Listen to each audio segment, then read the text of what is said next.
Well, good morning, everybody. What is with these weak good mornings? The same thing happened in the mornings or good morning. Let's try that again. Good morning, everybody. Good morning. Much better. That's good. And it is a good morning. Every day is a good morning in its own right because the same God is God over all, right? Never changes. And sure smoky up here, though. Man, oh man, I was coming up here, it's like smoke just kept getting worse and worse. And oh, well, I wish that was the glory cloud. Can you imagine?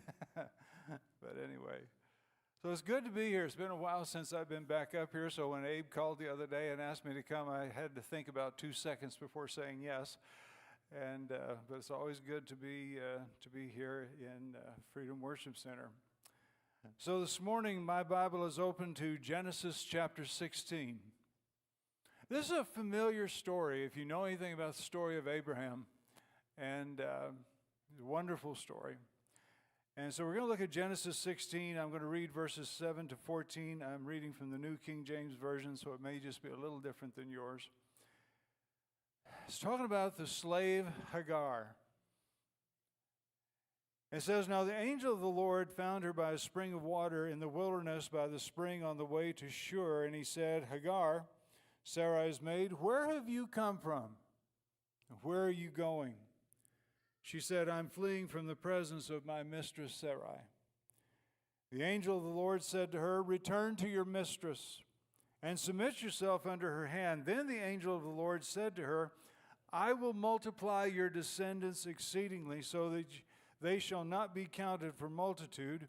And the angel of the Lord said to her, 'Behold, you are with child, and you shall bear a son, and you shall call his name Ishmael, because the Lord has heard your affliction.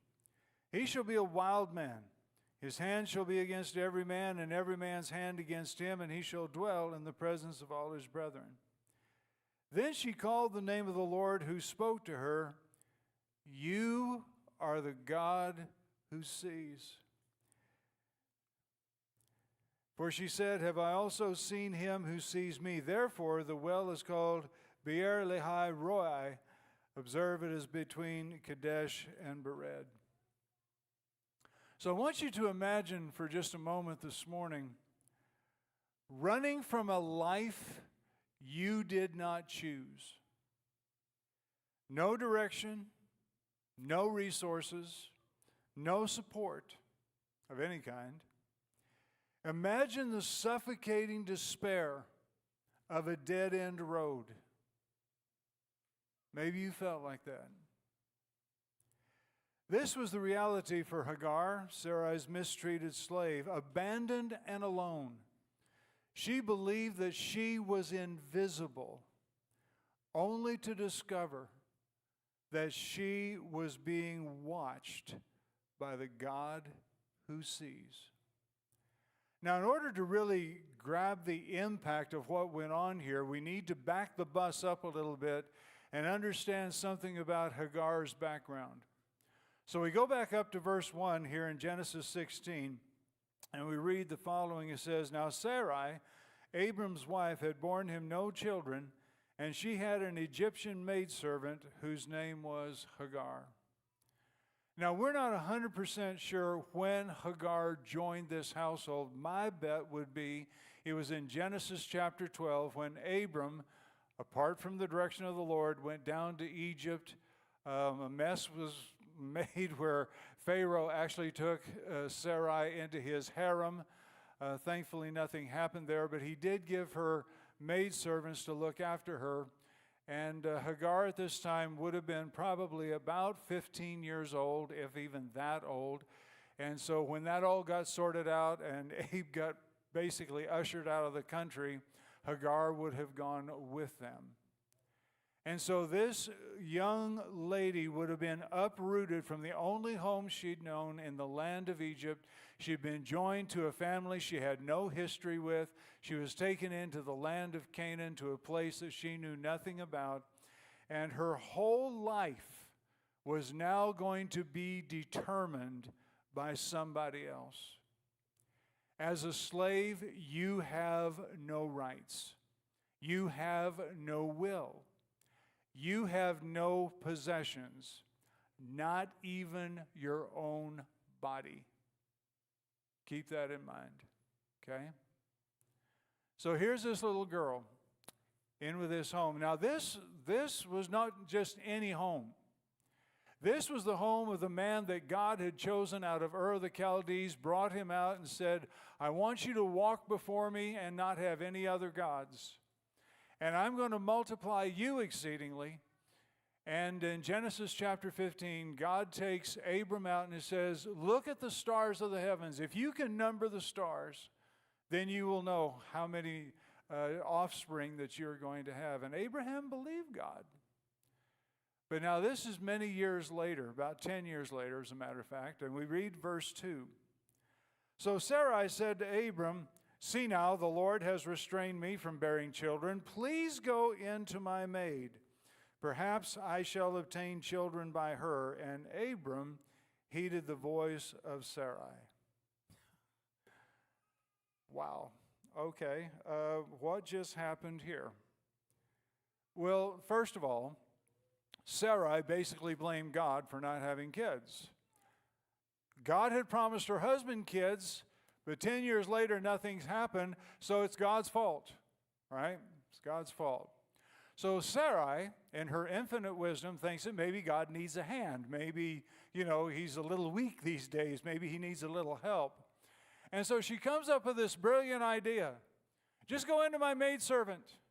Maybe I can have kids by her. Now, in North America, we go, that's awful. Like, how could she do that, right? Well, in that culture, in the legal customs of the day, a barren woman could give her maidservant to her husband as a slave wife. And the child that would be born to that union would be regarded as the first wife's child. Okay, so this was a customary thing. There was nothing untoward about this at all in that day. You and I find it scandalous. People in that day wouldn't have even batted an eye. It's just the way it was.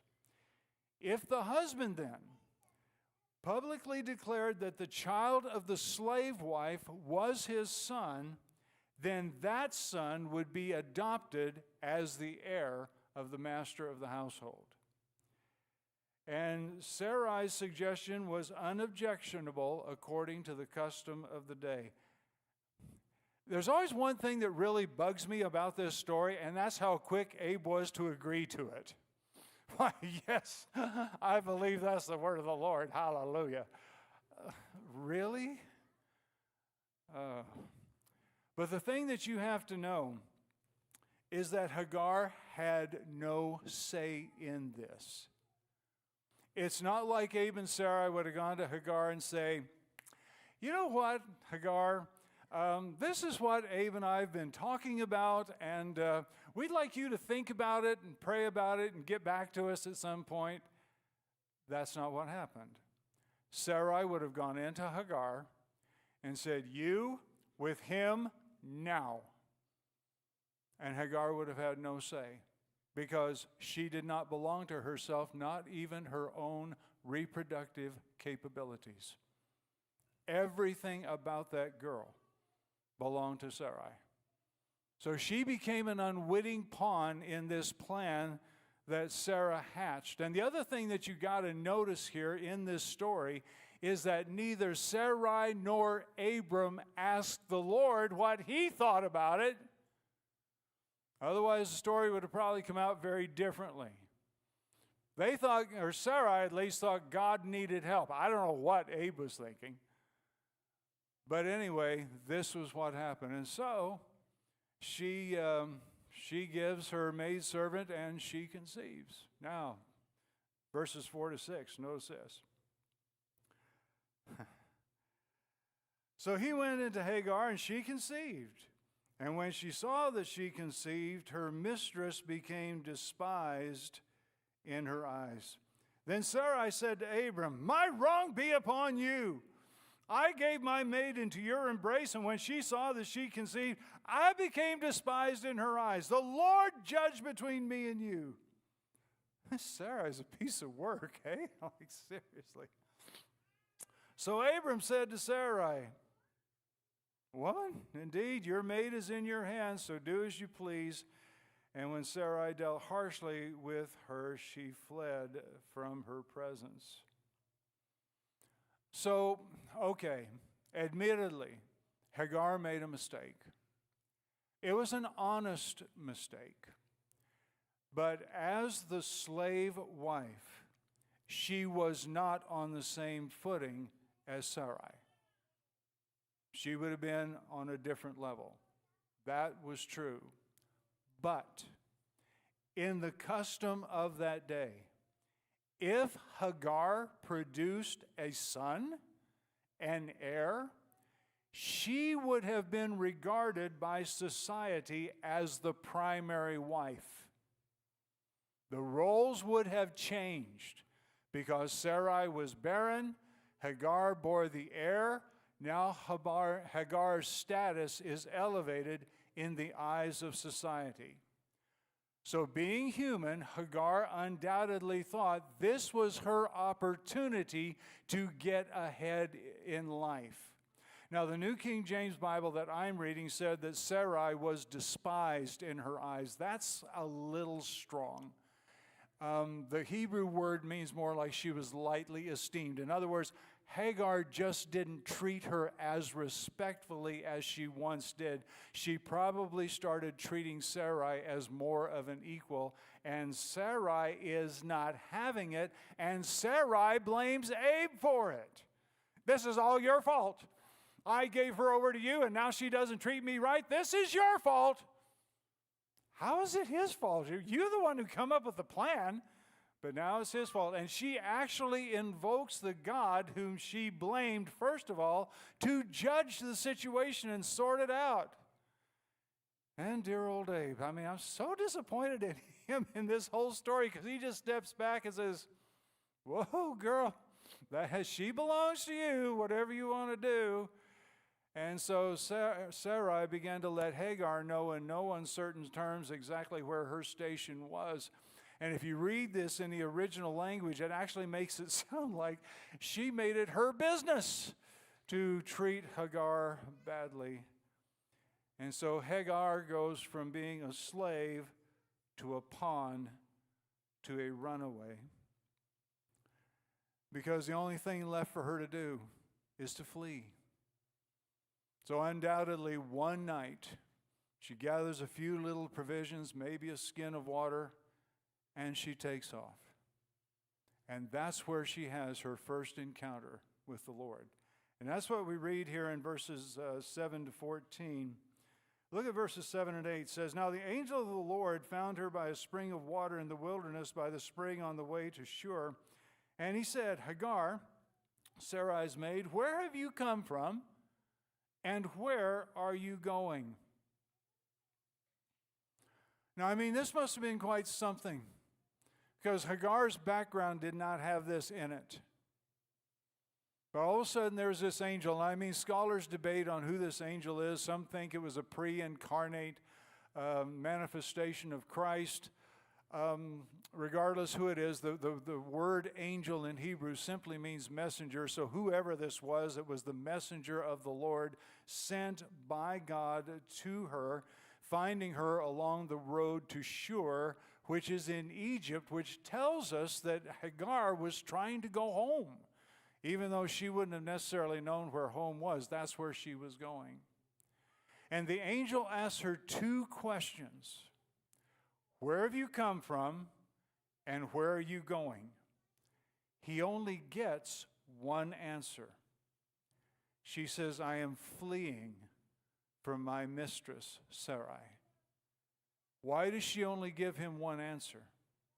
Because she doesn't have a hot clue where she's going. She is literally adrift. She doesn't know. So she only answers him what she can. But then the angel begins to speak to her, and he gives her some instructions. He gives her a promise, and he gives her a prophecy. The instructions are as follows. Verse 9, the angel said to her, "Return to your mistress and submit yourself under her hand." In other words, you go back and treat Sarai like the primary wife. You go back and take your station and esteem her as the primary wife once again. Well, you can imagine how that must have sounded to Hagar. But then in verse 11,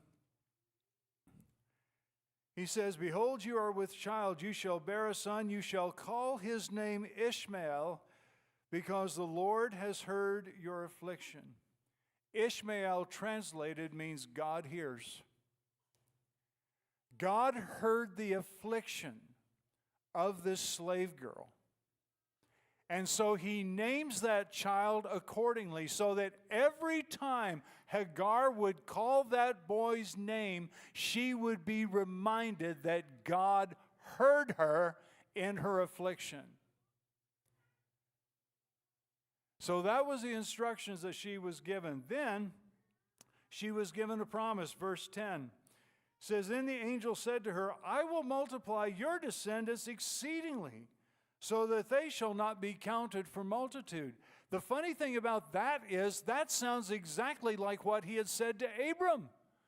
You're going to have kids in multitude. Now he's saying the same thing to this girl. Why would he say this to this girl? Why would she be an heir to a promise like this? She wasn't part of the covenant community. She was an Egyptian. I'll tell you why she got that promise. Because she was bearing the seed of God's covenant partner. That's why. And then he gives her a prophecy. Verses 11 and 12. The angel of the Lord said to her, "Behold, you are with child, you shall bear a son, you shall call his name Ishmael, because the Lord has heard your affliction.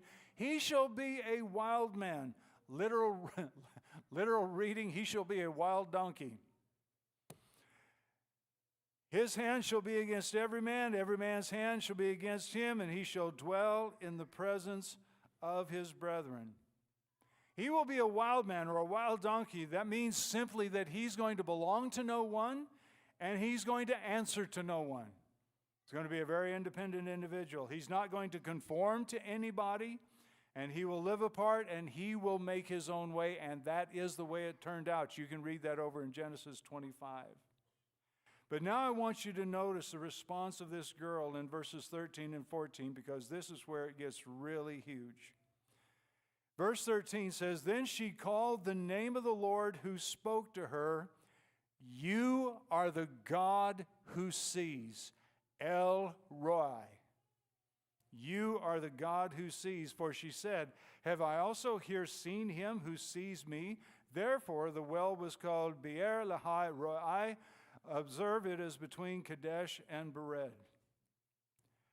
Now here's the thing.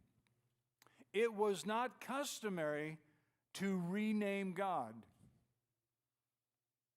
He had appeared to Abram as El Shaddai, the God who is more than enough. He was known as Yahweh, the I am who I am. And now she's looking at him and she gives him a new name. The name is El Roi.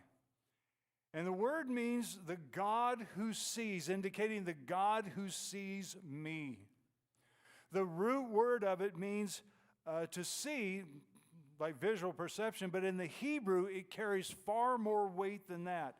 It literally encompasses attention, it encompasses care, it encompasses active regard. Okay? So it's not just, yeah, God sees me like God sees everything. No, He sees me. He has turned His face toward me. He has looked at me. And He has moved toward the direction of His attention. He has come to me. And she is naming God specifically as the one who saw her, this woman, this slave, this specific suffering person in this specific suffering wilderness. And the name she coins becomes her theological declaration, and God lets it slide because she was naming God as who He revealed Himself to be. And so Hagar gained two important revelations that day. Number one, God hears. Ishmael, God hears. And number two, God sees. Now, I wish I could tell you that life was lived happily ever after for Hagar. That is not what happened. She had the kid, named him Ishmael. Everybody thought this was great and wonderful. We don't know if the tension between her and Sarai was ever totally resolved. Chances are it's not as we go into this. Time passes. All of a sudden, Sarai is pregnant. Just like God said. 90-some years old, pregnant. I'm guaranteeing you 90-some years old back in them days is different than 90-some years old in this day. 90-some years old, pregnant. Abram's 99, his wife's pregnant. She gives birth to a son. His name is Isaac. Laughter. Because Abram laughed at the thought of a man who was 100 years old having a son. Sarai laughed. And so God gave this kid the name Isaac. Laughter. He redeemed the laughter of unbelief and turned it into the laughter of joy as His promise was fulfilled. So we're in Genesis chapter 21, the birth of this child. Sarai is just overjoyed. Who would have ever thought that Sarai would nurse children? God has taken away my shame. And there's about a 2 to 3 year gap between verses 7 and 8. All of a sudden, Isaac is now to the age where he is being weaned. So he is about 2 to 3 years old. He has stopped nursing, and his dad, Abraham, throws a party. According to the Hebrew, it was a drinking party. Don't shoot the messenger. That's just the Hebrew. And so they are celebrating. And the reason that they are celebrating is the mortality rate among infants back in that day was extremely high. Most children did not last this long. Conditions then were very different than conditions now. So the fact that this boy had made it to this stage called for a celebration. And while they were celebrating, something happened. Scholars still debate what this word means. My Bible says that Ishmael was mocking. The word in the Hebrew doesn't necessarily indicate that, but they're not sure what it does indicate because the word in the Hebrew actually means to laugh toward. So it sounds like mockery. He was laughing toward the one whose name was laughter. But whatever he was doing, it incurred the ire of Sarai.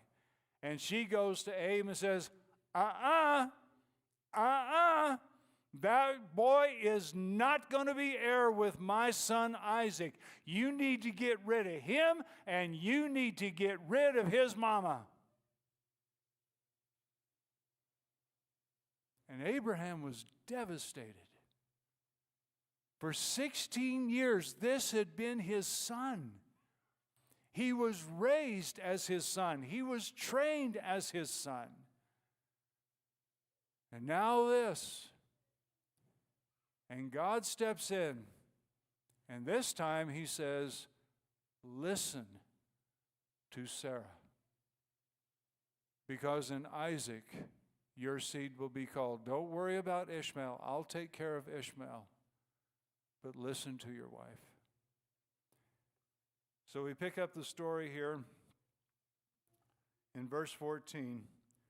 It says, so Abram rose early in the morning and took the bread and a skin of water, and putting it on her shoulder, he gave it and the boy to Hagar and sent her away. Then she departed and wandered in the wilderness of Beersheba. And the water in the skin was used up, and she placed the boy under one of the shrubs, and she went and sat down from him at a distance of about a bow shot, for she said to herself, let me not see the death of the boy. So she sat opposite him and lifted her voice and wept. And God heard the voice of the lad.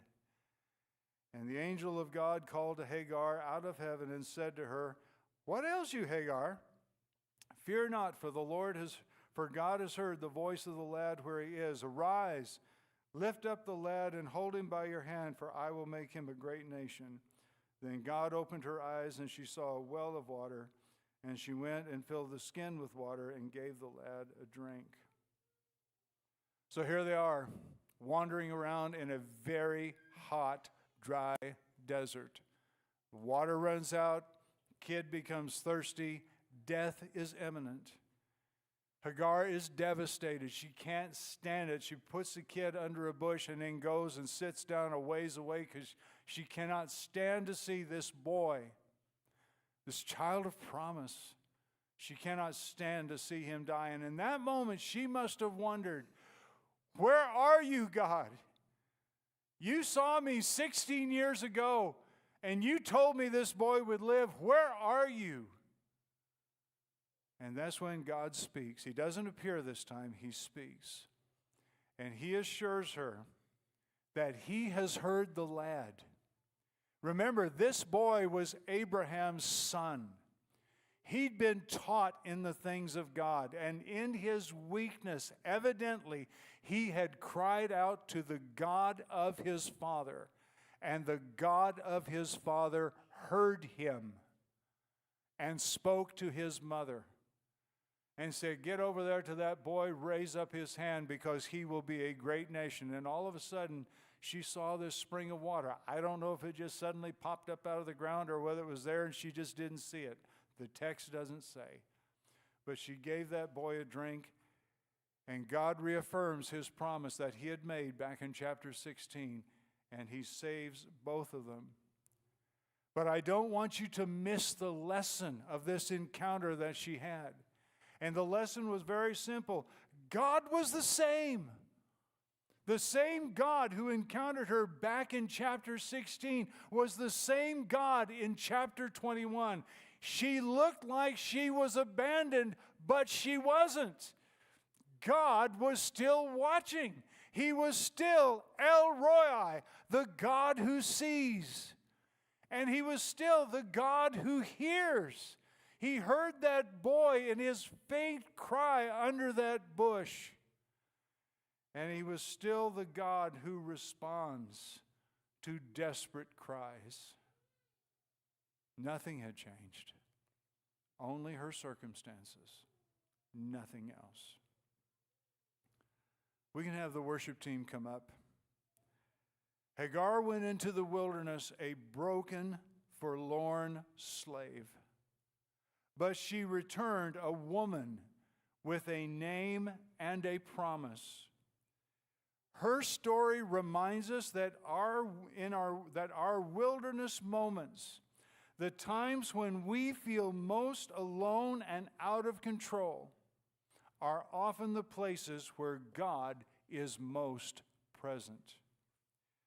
Today, you may feel like you're running, but the same God who found Hagar in the desert is looking at you right now. He doesn't see your situation. He sees you. You are not merely a face in the crowd. You are not merely a casualty of your circumstances. You are known. You are cared for. And you are never truly alone. The God who sees has never taken his eyes off of you. So the question today is, what part of your life do you need to hand over to the God who sees? Let us pray. Father God, we thank you that you are the God who is the same yesterday, today, and forever. You're the same God today who saw that girl in the wilderness. You're the same God today that heard that boy crying in the wilderness. You're the same God who hears the faintest whisper of the suffering soul. Lord, for those who would feel abandoned and alone today, let them see you, the one who sees them. Let them know that they dwell under your compassionate gaze. Let them know that your ears are open to their prayers. Let them know that you will be with them, no matter what life may bring. Let them too come away with the testimony of your faithfulness, because you are the God who sees. And for this we thank you in